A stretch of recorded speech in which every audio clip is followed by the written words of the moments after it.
South Africa's outlook isn't looking rosy for the year ahead. The Red Flag Risk Report has found 2023 is going to be a year of uncertainty. Political upheaval, financial volatility, the prolonged power crisis and an increase in violent crime have all been flagged as having potential to create damaging ripple effects. Proper analysis and preparation is therefore critical in order to mitigate any fallout. For more, I'm joined by Folker Fon Viddon, Head of Strategic Risk at Riskonet. Folker, thank you for joining me today. Last year was extremely turbulent for South Africans. Why are we anticipating things to remain volatile in 2023? Good afternoon to you and to your viewers. We're expecting a continued volatility because we're going into a period of a general election.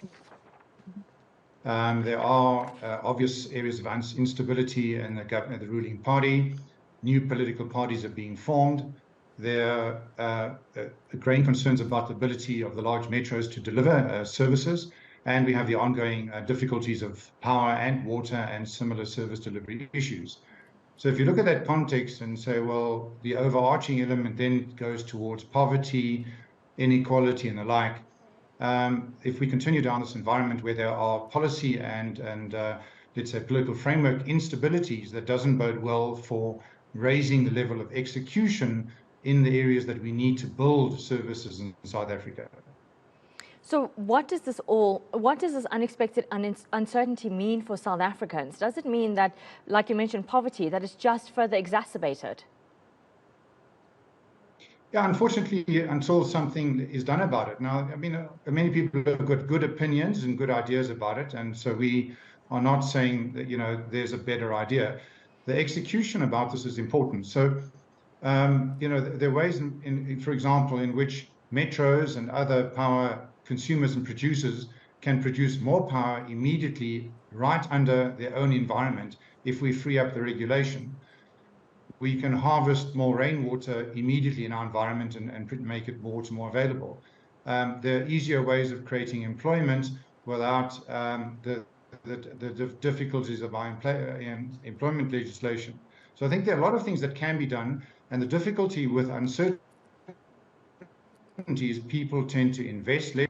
Difficulties we're going to go through a period of at least another year and a half trying to deal with uncertainty, while in fact they're very practical and significant initiatives that can be implemented immediately. For example, if the major metros themselves invested in IPPs rather than waiting for commercial IPPs, and then they sold that power to their customers at a profit, they would both generate revenue and reduce their load shedding factors immediately on an internal basis. What does it take to do that? Some advance on the regulation and turning the metros into power generators and sellers. So I think there are many possible answers to strategic impediments if we get on with it. So you mentioned, for example, power generation and the need for proper regulations. What else would we need to ensure stability and less uncertainty? Because I know climate change is also of concern. Yes, well, climate change is raising the impact and severity of weather-related events. At the moment, we're lucky that we're going through a more rainy season, so we're not suffering from the droughts, and our agriculture growth is good in that context. So I think from that point of view, we, at least in the next 2 years, won't suffer massive uncertainty other than possibly significant storms that we haven't had experience with recently, or very high winds.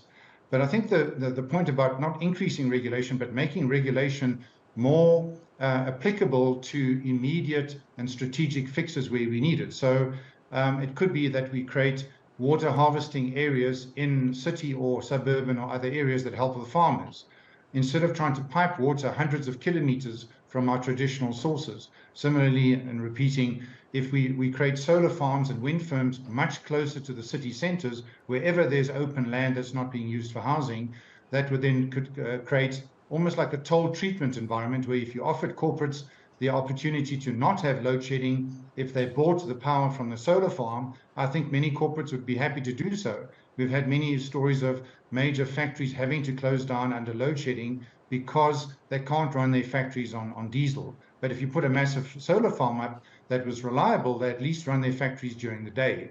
Those are the things that can happen to change the way in which the investment climate would respond to more certainty about the future. So evidently the problems are many. I can hear that, and we know this. But if you had to whittle it down, what is our biggest challenge as a country as we begin 2023? Policy uncertainty. And that with that, the regulatory environment. All right. Well, thank you for that. And we certainly hope that there are some changes, positive changes that are made in the new year.